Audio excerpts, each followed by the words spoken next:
আল্লাহ রসুলের একটা দামি হাদিস বর্ণনা এসেছে। সেই হাদিস থেকেই আমি আপনাদের কাছে একটা জিনিস রেখে বিদায় নিব। হযরত উবাদা বিন সামিত রাদিয়াল্লাহু তাআলা আনহু বলেন, আমার রসুলের কথা সবচেয়ে দামি কথা। আল্লাহ রসুল যেই কথা বলতেন সেখানে বিন্দু পরিমাণ কোনো সন্দেহ থাকতো না, বিন্দু পরিমাণ কোনো সংশয় থাকতো না। সেই জায়গার মধ্যে মিথ্যা হওয়ার কোনো ধরনের কোনো সম্ভাবনা আশঙ্কা থাকতো না। কেন?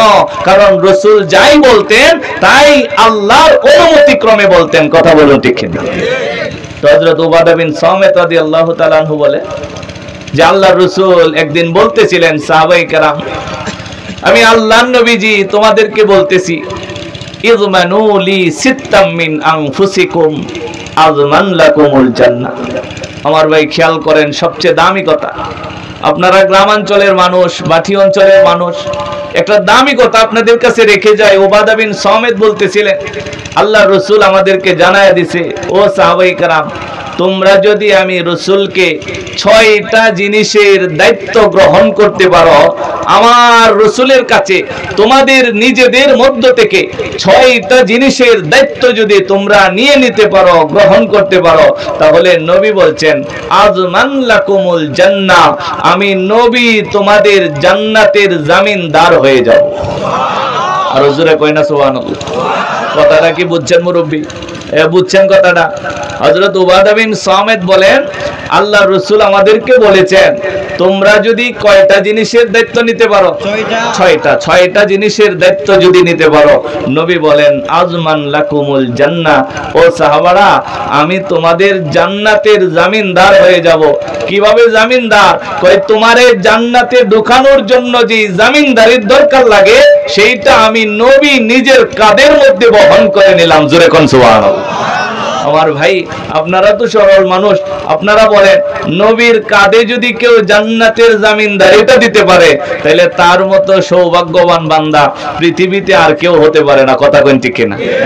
আমাদের জান্নাতের জামিনদারিটা কার কাঁধে দিব? নবীর কাঁধে। আরো জোরে, কার কাঁধে? নবীর কাঁধে।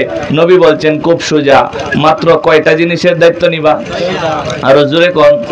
6টা জিনিসের দায়িত্ব নিবেন। আপনার জান্নাতের জামিনদারিটা আমার আপনার নবী মুহাম্মদুর রাসূলুল্লাহ নিজের কাঁধের মধ্যে উঠায় নেব। জামিনদারি বুঝেন তো? এই জামিনদারি বুঝেন? হুজুর, নৌকা ছিল একটা, পানি হইছে আর কি, ওই পানির মধ্যে নৌকা চালায়, তো হঠাৎ একদিন এই নৌকার নিচ দিয়া ফুটা হয়ে গেছে। নৌকা ফুটো হয়ে গেছে, এখন তো চালানো সম্ভব না। তো ফুটা ঠিক করতে গেছি মিস্ত্রির কাছে, কয় লাগে 25,000। কত লাগে? 25,000। এখন 25,000-এর লাগি ক্যাশ তো নাই আমার কাছে, ঘরের মধ্যেও টাকা নাই, করব কি? ফুটা তো ঠিক করতে হবে, এছাড়া তো কামাই রুজির কোনো সুযোগ নাই। নৌকা চালাই, নিজের জীবিকা উপার্জন করি, সংসার পরিবার পরিজন নিয়ে চলাফেরা করি। ফুটা হয়ে গেছে, এখন ঠিক করার জন্য মহাজনের কাছে গেছে। বাজারে মহাজন থাকে না, মহাজনের কাছে গেছে, গিয়া বলছে যে মহাজন সাহেব, নৌকা চালায় খাইতো, নৌকার তলা ফুটা হয়ে গেছে, 25,000 টাকা লাগে। তো মহাজনে চিন্তা করতেছে, টাকা তো দেয়া যায়, কিন্তু যদি এই টাকা নেওয়ার পরে ফুটা আরেকটা হয়, পরে আমার টাকা পরিশোধ করবো কেটা? তার তো চাল চামড়া কিছু একটা নাই, তো আমার টাকাটা যে দিব তার কাছে, এই নিশ্চয়তা খুঁজে পাইতেছে না।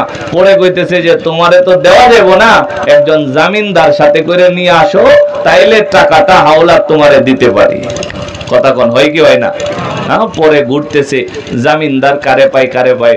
পরে চাচা একজন পাইছে, বাজারে দোকান আছে, ব্যবসা আছে, মোটামুটি একটু জায়গা জমিও আছে, প্রভাব প্রতিপত্তিও আছে, কথা বললে মানুষ শুনে, ডাক দিলে কিছু মানুষ আসে। তার কাছে গেছে, গিয়া বলছে, চাচা যান, 25,000 টাকা লাগে ফুটা ঠিক করতে। মহাজনের কাছে গেছিলাম, দিল না তো, কয় জামিনদার নিয়ে আসার জন্য, আপনারে নিয়ে গেলে মনে হয় কাম হইব। পরে ওই চাচারে নিয়ে গেছে মহাজনের কাছে, মহাজন সাহেব এখন একটু ব্যবস্থা করে। মহাজন যখন চাচারে দেখছে, তখন বলতেছে, ঠিক আছে, এখন টাকা দেওয়া যায়। কেন? কারণ সে যদি দিতে না পারে, অন্তত তার জামিনদারের কাছ থেকে টাকা উসুল করার একটা সুযোগ আছে। কথা বলুন ঠিক? আমার ভাই, এটারে কই জামিনদার। এটা হচ্ছে জামিনদার। আল্লাহ রাসূল বলছেন, ইযমানু লি সিত্তাম মিন আনফুসিকুম আযমান লাকুমুল জান্নাহ। হযরত উবাদা বিন সামিত বলেন, আল্লাহর রাসূল সাল্লাল্লাহু আলাইহি ওয়াসাল্লাম আমাদেরকে জানায়া দিলেন, সাহাবারা ও আমার সাহাবায়ে কেরাম, 6টা জিনিসের দায়িত্ব তোমরা গ্রহণ করে নাও। আমি নবীর সঙ্গে কথা দাও, আমি নবীর সঙ্গে ওয়াদা করো, ইযমানুলি সিত্তাম মিন আনফুসিকুম, আমি নবীর নিকট ওয়াদা করো 6টা জিনিসের দায়িত্ব গ্রহণ করে নিবা। 6টা জিনিসের দায়িত্ব গ্রহণ করবা, 6টা জিনিস হেফাজত করবা, দায়িত্ব নাও, আমি নবীর সঙ্গে কথা দাও। আল্লাহর নবী বলেন বিনিময়ে করব কি?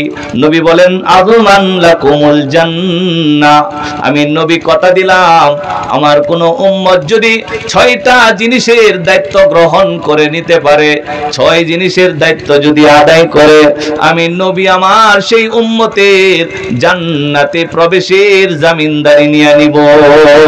সুবহানাল্লাহ। ভাই এই 6টা জিনিস আপনাদেরকে জানায়া যায়, গোসা হবেন নি, রাগ করবেন? 6টা জিনিস জানার মতো ধৈর্য আছে? কার কার আছে? আমি 2টা হাত দেখতে চাই। লিল্লাহি তাকবীর, নারে তাকবীর। আল্লাহ কবুল করুন, জোরে কোন আমিন। আমি 6টা জিনিসের কথা বলবো, বলতে 6 মিনিট লাগে, 6 মিনিটও লাগতে পারে, 12 মিনিটও লাগতে পারে। বুঝ হইবেন? হ্যাঁ, 12 মিনিটের মধ্যে একটু বুঝায় শোনায় বলে শেষ করে দেই। আল্লাহর রাসূল বলছে 6টা জিনিসের দায়িত্ব গ্রহণ করলে নবী কিসের দায়িত্ব নিবে? জান্নাতের। সবাই বলতে হবে মুখ খুলে, নবী কিসের দায়িত্ব নিবে? জান্নাতের। এই মিয়া চাচা যান, জান্নাতের দায়িত্ব যদি নবী নিয়ে নেয় তাহলে আমার আর আপনার কোনো টেনশন আছে? কোনো টেনশন নাই। নবীর কাছে জান্নাতের দায়িত্ব দিতেছেন মিয়া, এটা যেমন তেমন লোকের কাছে না, পৃথিবীর শ্রেষ্ঠ মানুষের কাছে আপনার জান্নাতের জামিনদারি দেওয়া এর চাইতে বড় সৌভাগ্যের কাজ পৃথিবীতে আর কিছু হতে পারে না। কথা বলুন ঠিক না? বড় মজার কথা, 6 জিনিসের দায়িত্ব নিয়া নবীর কাঁধে জান্নাতের জামিনদারি দিয়ে দিব, এর চেয়ে মজার কথা হইতে পারে না। কয়টা জিনিসের দায়িত্ব? 6টা। 1 নাম্বার, আল্লাহর রাসূল বলেন, ও সাহাবারা কথা দাও, আমার সঙ্গে ওয়াদা করো, উসদুকু ইদা হাদাসতুম। আল্লাহর নবী বলেন কথা দাও, আমার সঙ্গে ওয়াদা করো, 6 জিনিসের দায়িত্ব গ্রহণ করবা, বিনিময়ে আমি নবী তোমার জান্নাতের দায়িত্ব নিয়ে নিব, জান্নাতের জামিনদার হয়ে যাব। ও সাহাবারা 6 জিনিসের দায়িত্ব নাও।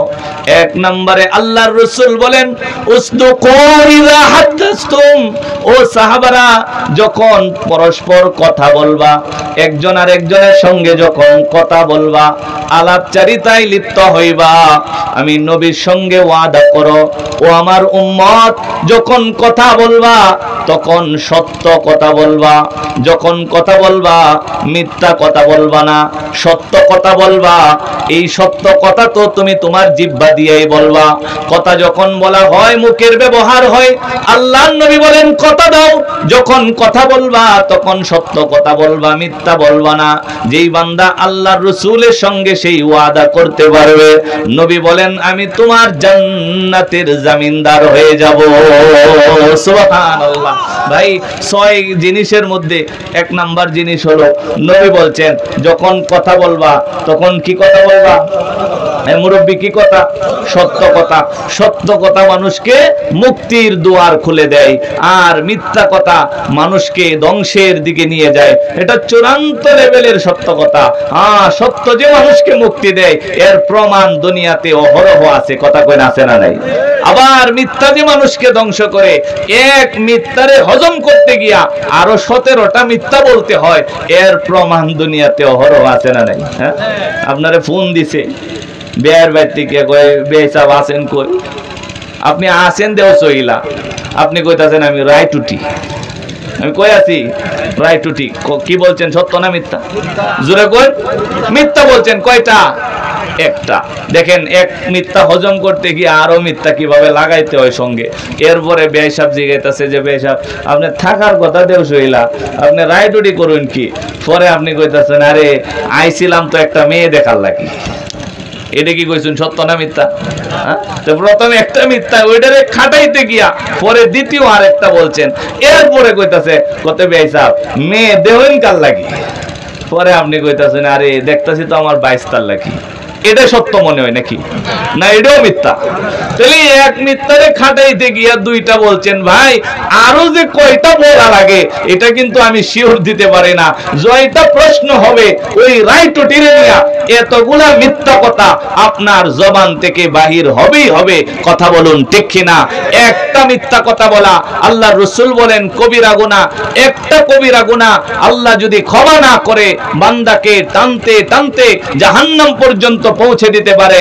আর আপনি যে অগণিত মিথ্যা বলতেছেন আপনার জন্য জাহান্নাম অবধারিত হয়ে যাবে। এই কারণে আল্লাহর রাসূল বলেন উম্মত 6 জিনিসের দায়িত্ব নাও, আমি নবী তোমার জান্নাতের দায়িত্ব নিয়ে নিব। এর মধ্যে 1 নাম্বার নবী বলছেন উসদুকু ইযা হাদাসতুম, যখন কথা বলবা তখন বলেন কি কথা বলবো? আরো জোরে বলেন কি কথা? সত্য। আল্লাহর নবী বলেন উসদুকু ইযা হাদাসতুম। ও সাহাবায়ে কেরাম কথা দাও, যখন কথা বলবা সত্য কথা বলবা, আমি নবী জান্নাতের জামিনদার হব। 2 নাম্বার নবী বলেন ওয়া আউফু ইযা ওয়াআদতুম, যখন পৃথিবীর কোন মানুষের সঙ্গে ওয়াদা করবা, আমি নবীর সঙ্গে কথা দাও, ওয়াদা করার পরে ওয়াদা ভেঙে ফেলবা না, ওয়াদা ভঙ্গ করবা না, ওয়াদা পূরণ করবা। যখন যেই ওয়াদা করবা ওয়াদা পূরণ করবা।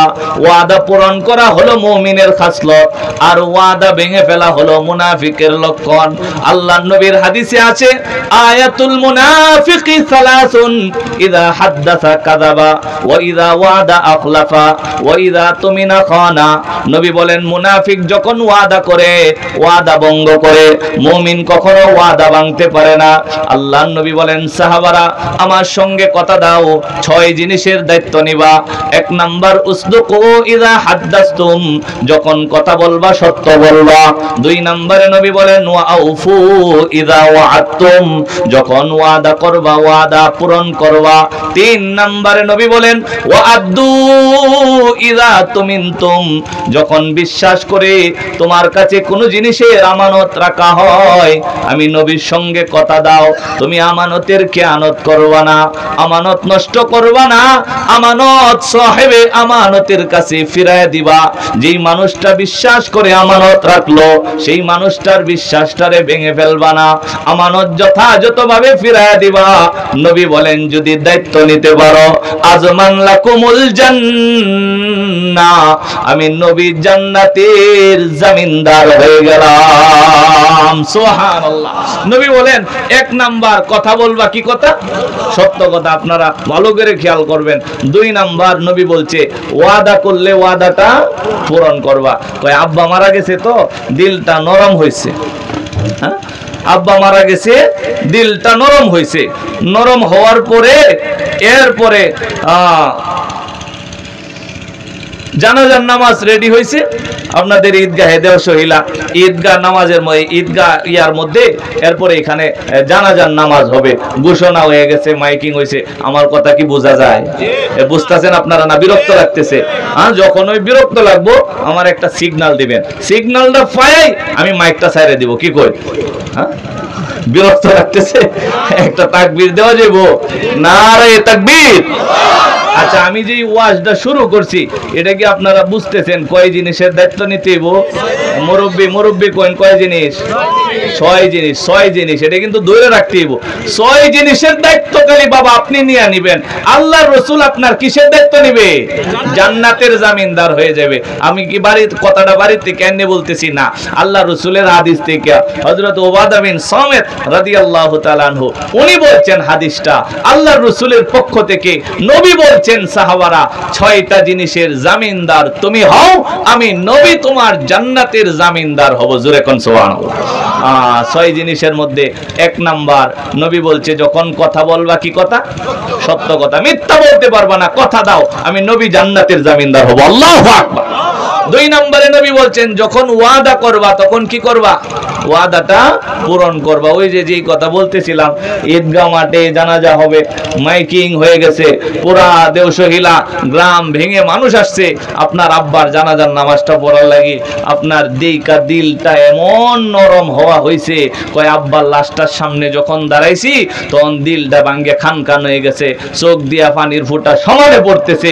জীবনে এত কান্না করে নাই যেই কান্না জানাজা জানাজার নামাজে সামনে দাঁড়ায় করতেছি, দিল নরম হয়েছে।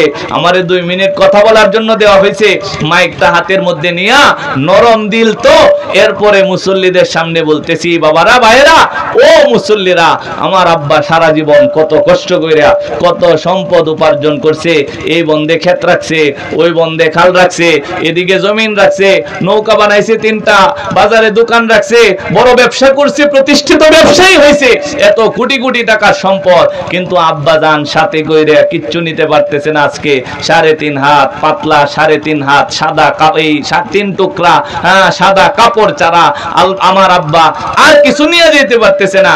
দিলটা নরম হইছে। এরপরে জানাজার নামাজে কারো কইতাছে চোখের পানি ছাইরা কয়, আব্বা তো কত সম্পদ কামাই করছে, কিছু নিতাছে না। এই কারণে আজকে আমি ওয়াদা করলাম যে আব্বার সম্পত্তি থেকে এখান থেকে 1 ঘন্টা জমিন এটা মসজিদের নামে লেখা দেয়া। সুবহানাল্লাহ কয় না? এই ওয়াদা করছে কোন জায়গায়? কোন জায়গায় করছে? জানাজার নামাজে ঈদগার মাঠে করছে, জনসম্মুখে সব মানুষের সামনে। চোখ দিয়া পানি পড়ছিল, দিলটা শক্ত ছিল না নরম? দিল নরম ছিল, কয়ে ফেলছে যে আব্বার সম্পত্তি থেকে, আব্বা তো নাই, 1 ঘন্টা জমিন ওই ফুবের বন্ধ থেকে মসজিদের নামে লিখে দেন। এরপরে তো ওয়াদা করার পরে 1 দিন 2 দিন করে করে 40 দিন পার হয়েছে। যেই 40 দিন পার হয়েছে, এখন আব্বার কথাও মনে নাই, ওয়াদার কথাও মনে নাই। এরকম বাটপার সমাজে বলেন আছে না নাই? এর লাগি কি আল্লাহ রাসূল জান্নাতে জামিনদার হইব? জিন্দেগিতেও না। আমার নবী বলছে, ওয়াউফু ইযা ওয়াআদতুম, যখন ওয়াদা করবা ওয়াদাটা পূরণ করো। ওয়াদা যখন কেউ পূরণ করার ইচ্ছা করে, আমার আল্লাহ রাব্বুল আলামিন তার ওয়াদা পূরণের জন্য সব ব্যবস্থা আল্লাহর পক্ষ থেকে করে দেয়। জোরে কোন সুবহানাল্লাহ। আল্লাহর নবী বলেন, ওয়াউফু ইযা ওয়াআদতুম, ও সাহাবায়ে কেরাম কথা দাও, যখন ওয়াদা করবা ওয়াদা পূরণ করবা। 3 নম্বরে নবী বলেন, ওয়াআদু ইযা তুমিনতুম, যখন বিশ্বাস করে আমানত রাখা হয়, কথা দাও আমানতের খেয়ানত করবা না, আমানতটা ফিরায়া দিবা। আপনারে বিশ্বাস করছে, গরিব মানুষ, ঘরের মধ্যে টাকা রাখার জায়গা নাই, সেফ নাই, যদি টাকা ডাকাতে নিয়ে যায়, চুরে নিয়ে যায়, কিছু করার নাই। এই কারণে বিশ্বাস করে আপনার কাছে আসছে, 50,000 টাকার বান্ডিল ডানছে, বলছে চাচা যান, আমার তো ঘর ভালো না, ঘরের মধ্যে রাখলে মনে হয় চুরে নিয়ে যাইতে পারে, ডাকাতে নিয়ে যাইতে পারে, চিন্তাইকারী নিয়ে যাইতে পারে। বিশ্বাস করে আপনার কাছে আমানত রাখছে, মেয়ে বিয়া দেওয়ার সময় টাকাটা আপনি যেন পরিশোধ করে দেন।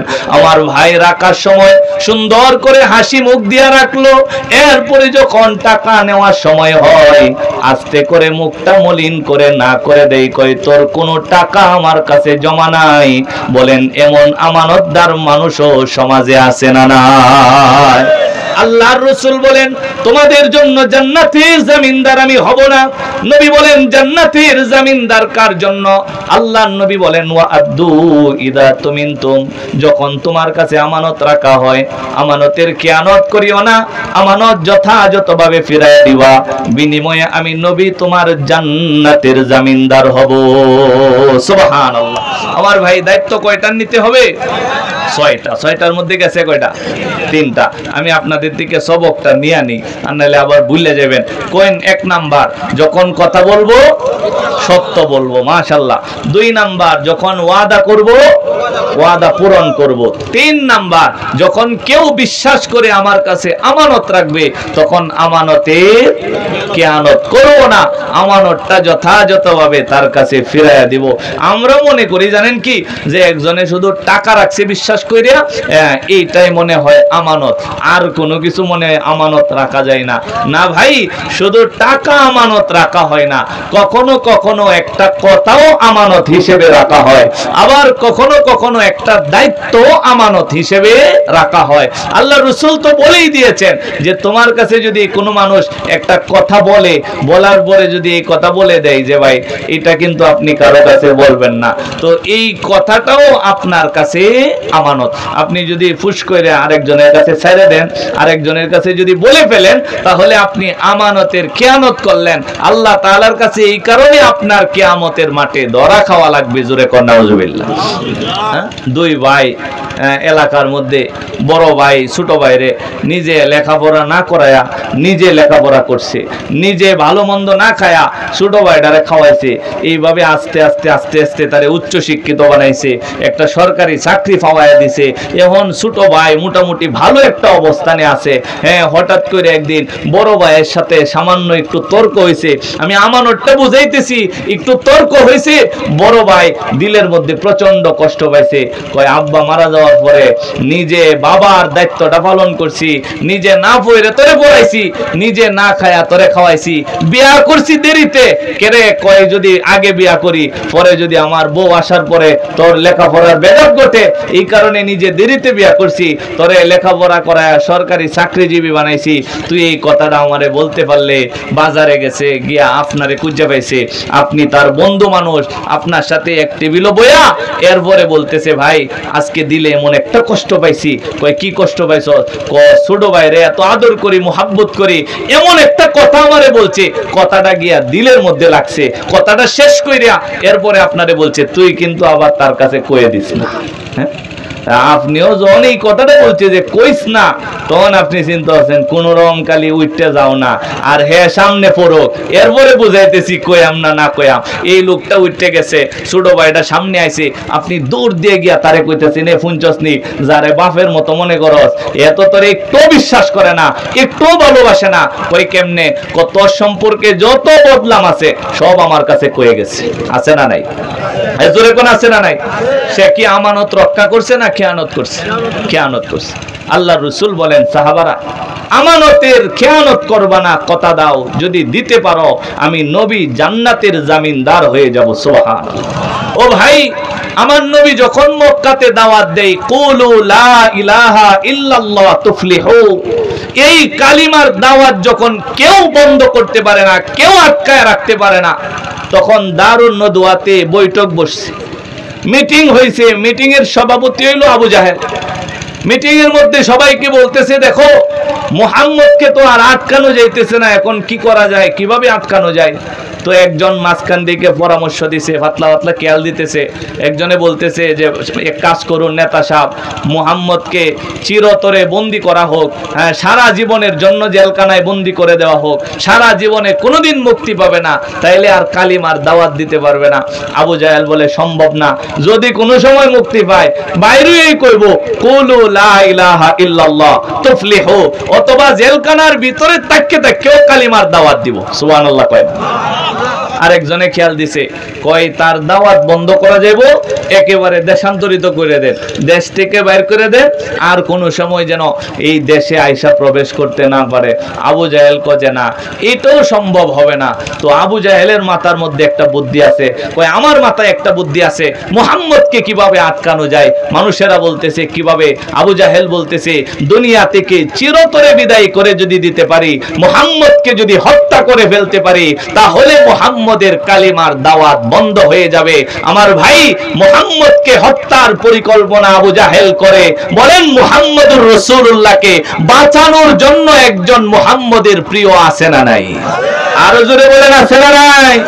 আবু জাহেল এদিক দিয়া চক্রান্ত করে কিভাবে মারবে, কিভাবে হত্যা করবে পরিকল্পনা করে, আর আল্লাহ রাব্বুল আলামিন ওই দিক দিয়ে জিবরাইল আমিনকে পাঠায়া নবীর কাছে সংবাদ পৌঁছে দিছে, ইয়া রাসূলুল্লাহ, ইয়া হাবিবাল্লাহ, মক্কা আর আপনার জন্য নিরাপদ না, আপনি তাড়াতাড়ি হিজরত করে পাথুরে জমিনের দিকে বের হয়ে যান।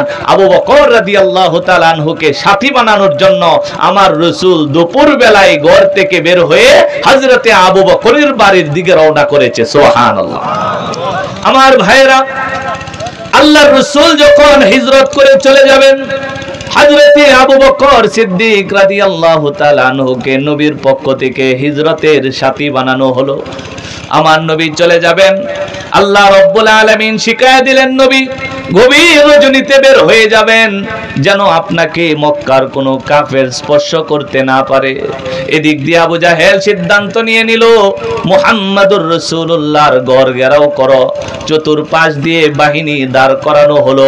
প্রত্যেক গোত্র থেকে একজন করে নওজোয়ান যুবক অস্ত্র হাতের মধ্যে করে নিয়ে আল্লাহর রাসূলের ঘরের পাশে টহল দেওয়া আরম্ভ করেছে।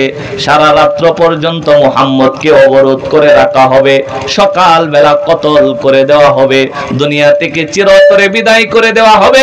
আমার ভাই, কঠিন সত্য এবং বাস্তব কথা হলো, আল্লাহ রাব্বুল আলামিন যদি পৃথিবীর কাউকে হিফাজত করে, দুনিয়ার এমন কোনো অপশক্তি নাই যেই শক্তি আল্লাহর হেফাজতকে পাল্লা দিয়ে সেই মানুষটাকে দুনিয়া থেকে বিদায় করতে পারে। কথা বলুন ঠিক কিনা?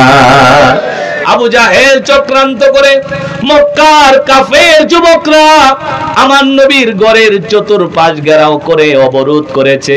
কিন্তু আল্লাহ রাব্বুল আলামিন জানায় দেয়, নবী আপনি আপনার কাজ শেষ করে বের হয়ে যান। হাতের মধ্যে মুষ্টির মধ্যে বালি নেবেন। ওমা রমাইতা ইদ রমাইতা ওয়ালাকিন্নাল্লাহ রমা। আপনি আমার নামে বালিগুলি ছিটায় দিবেন, আপনার তাদের চোখের মধ্যে পৌঁছাতে হবে না। আমি আল্লাহ রাব্বুল আলামিন নিজ দায়িত্বে আপনার সেই বালিগুলি প্রত্যেকটা কাফেরের চোখের সামনে নিয়ে পৌঁছিয়ে দিব। সুবহানাল্লাহ। আমার ভাই, আল্লাহর রাসূল রাত্রি বেলা বের হবেন। বের হওয়ার সময় ভালো করে খেয়াল করবেন। নবী বলছেন, সাহাবারা 6 জিনিসের দায়িত্ব নাও, আমি নবী জান্নাতের জামিনদার হব।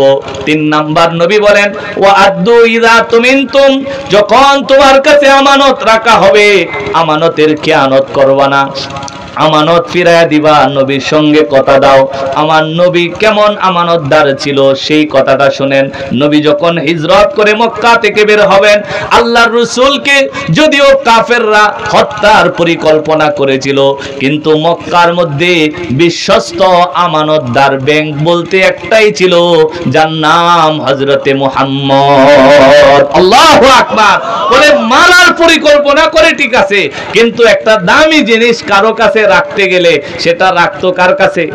নবীর কাছে। জোরে কোন কার কাছে? নবীর কাছে। নবী ছিল আল আমিন আস সাদিক, নবী ছিল বিশ্বস্ত, নবী ছিল আমানতদার। আল্লাহর রাসূলের কাছে মক্কার বেশিরভাগ মানুষের আমানতগুলি জমা রাখা হতো। তো নবী তো মক্কা থেকে হিজরত করে বের হয়ে চলে যাবেন, তো মক্কার মানুষের আমানত তো নবীর কাছে আছে। এই কারণে আল্লাহর রাসূল হযরতে আলীকে ডাকছেন, আলী এদিকে আসো। হযরতে আলী আসছে। আসার পরে নবীজি বলছেন, আলী মক্কার মানুষের আমানত তো আমার কাছে রাখা আছে, আমি যদি এইভাবে চলে যাই, হ্যাঁ যখন মানুষের কাছে খবর প্রকাশ পাবে যে মুহাম্মদ মক্কা পরিত্যাগ করে চলে গেছে, তখন মানুষেরা অস্থির হয়ে যাবে। যারা আমানত রাখছে এরা চিন্তায় ব্যস্ত হয়ে যাবে যে মনে হয় মুহাম্মদ আমানতের সম্পদ নিয়ে পরে বাগছে। জোরে কোন নাউজুবিল্লাহ। এটা মনে করাটা স্বাভাবিক না? হ্যাঁ, মনে যারা মারার পরিকল্পনা করছি একই সম্পদ রাইকা পলাইছে, সম্পদ নিয়ে তো মনে হয় পলাইছে। এই কারণে আল্লাহ রাসূল আলীকে ডাক দিছে। ডাক দিয়া বলছে, আলী এই নাও আমার চাদরটা, এটা মুড়ি দাও। হযরতে আলী আল্লাহ রাসূলের চাদর পরছে। নবী বলছে, আলী এই আমার বিছানার মধ্যে চাদরটা পরে এরপরে শুয়ে থাকো, তুমি সকাল পর্যন্ত অপেক্ষা করবে। মানুষেরা যখন নিজেদের আমানত বুঝে নেওয়ার জন্য আসবে, তখন তাদের প্রত্যেকের আমানত যথাযথভাবে তার কাছে পৌঁছে দিবে। জোরে কোন সুবহানাল্লাহ। আমার ভাই, আল্লাহ রাসূল 6টা জিনিসের দায়িত্ব নেওয়ার জন্য বলেছিলেন। 1 নাম্বার নবী বলছে, যখন কথা বলবা তখন কি কথা বলবা? সত্য কথা। আমার সাথে একটু রিপিট করেন, আমি ছেড়ে দিচ্ছি। 2 নম্বরে আল্লাহ রাসূল বলছেন, ওয়াউফু ইযা ওয়া'আদতুম, যখন ওয়াদা করবা তখন ওয়াদাটা পূর্ণ করবা। এদিকে মনোযোগ দেন। 3 নাম্বার, হুজুর চলে আসছে, হুজুর গুরুত্বপূর্ণ কথা বলবেন। যেই রাসূলের এই দামি কথাটা আপনাদেরকে বলতেছি, উনি সেই আল্লাহর হাবিবের 39তম বংশধর। আমি যতটুকু জানতে পেরেছি, আল্লাহ রাব্বুল আলামিন হুজুরের জবান থেকে আমাদেরকে নসিহত শোনাবেন। এর চেয়ে পরম সৌভাগ্যের আর কি হতে পারে ভাই? জোরে কন্না আলহামদুলিল্লাহ, আর জোরে কন্না আলহামদুলিল্লাহ। আল্লাহ কবুল করুন, জোরে কোন আমিন। আমি বলতেছিলাম 2 নম্বরে নবী বলছেন যখন ওয়াদা করবা তখন ওয়াদাটা পূর্ণ করবা। 3 নাম্বার নবী বলছেন ওয়াআদ্দু ইযা তুমিনতুম, যখন তোমার কাছে আমানত রাখা হবে তখন আমানতের খিয়ানত করবা না। 4 নাম্বার নবী বলছেন ওয়াহফাজু ফুরুজাকুম, যখন আল্লাহ রাব্বুল আলামিন তোমাদেরকে যেই লজ্জাস্থান দিয়েছে সেই লজ্জাস্থানের হেফাজত করবা। এটা আজাগায় কোজাগায় ব্যবহার করবা না, এই লজ্জাস্থানের খেয়ানত করবা না, লজ্জাস্থানের হেফাজত করবা। যথাযথ জায়গায় সেটা যেন ব্যবহার হয়, কোনো হারাম পাত্রে যেন ব্যবহার না হয়। নবী বলছেন তাহলে আমি তোমার জান্নাতের জামিনদার হব। সুবহানাল্লাহ। কয় নাম্বার গেছে? 4 নাম্বার। 5 নাম্বার নবী বলছেন ওয়াগুদ্দু আবসারাকুম, আল্লাহ তোমাদেরকে দৃষ্টি শক্তি দিছে, চোখ দিছে, চোখের মধ্যে আল্লাহ পাওয়ার দিছে। পৃথিবীর বহু মানুষের চোখ আছে, পাওয়ার নাই, এরকম মানুষ বলেন তো দুনিয়াতে আছে না নাই? চোখ আছে চোখের জায়গায় কিন্তু দেখতে পারে না। আল্লাহ আমাদেরকে চোখও দিলেন, চোখের মধ্যে দৃষ্টি শক্তিও দিলেন, আমরা দেখতে পারি কালো সাদা সুন্দর অসুন্দর সব দেখার সৌভাগ্য আল্লাহ আমাদেরকে দিলেন। আল্লাহ রাসূল বলেন সেই চোখের দৃষ্টি শক্তির হেফাজত করো, চোখকে নত করে রাখো, আমি আল্লাহর রাসূল জান্নাতের জামিনদার হব। সুবহানাল্লাহ। 5 নাম্বার গেছে। 6 নাম্বার আল্লাহর রাসূল বলেন ওয়াকুফু আইদিয়াকুম, তোমাদেরকে আল্লাহ হাত দিছে, হাতের মধ্যে শক্তি দিছে, এই হাতের মধ্যে পাওয়ার আছে, সীমানা পরিবর্তন করে দিতে পারি। কথা বলুন পারি কি পারি না? হ্যাঁ, সীমানাটা আছে এই জায়গায়, আপনি এক হাত সরায়া পাওয়ারের কারণে হাত ব্যবহার কইরা সীমানাটা পাল্টায়া ফেলছেন। কয় এটা হলো পাওয়ার। আল্লাহ রাসূল বলছে এই পাওয়ার দেখাইতে যাও না। যুবক মানুষ, গায়ে শক্তি আছে, হাতের মধ্যে শক্তি আছে, আর একটা মানুষকে অন্যায়ভাবে ঘুষি মারছেন, নবী বলেন এই পাওয়ার দেখাইতে যাও না। ওয়াকুফু আইদিয়াকুম, হাতগুলাকে গুঠায়া রাখো, হাতগুলাকে সংযত রাখো, অন্যায় কাজে হাত ব্যবহার করিও না।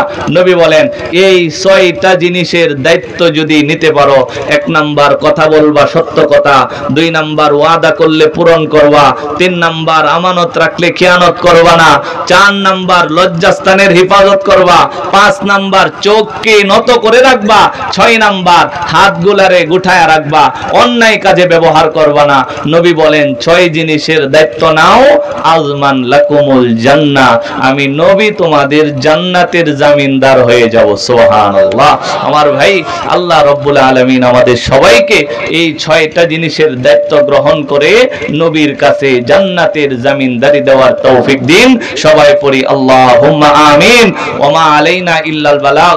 যে কথাগুলি বলছি আল্লাহ আমাদের সবাইকে আমল করার তৌফিক দান করুন। হুজুর চলে আসছে, আপনাদের সম্মুখে কথা বলবে। আমি একটু বলে দিচ্ছি ভাই, এই যে মাঝখানের ফাঁকা জায়গাটা, এটা মেহেরবানি করে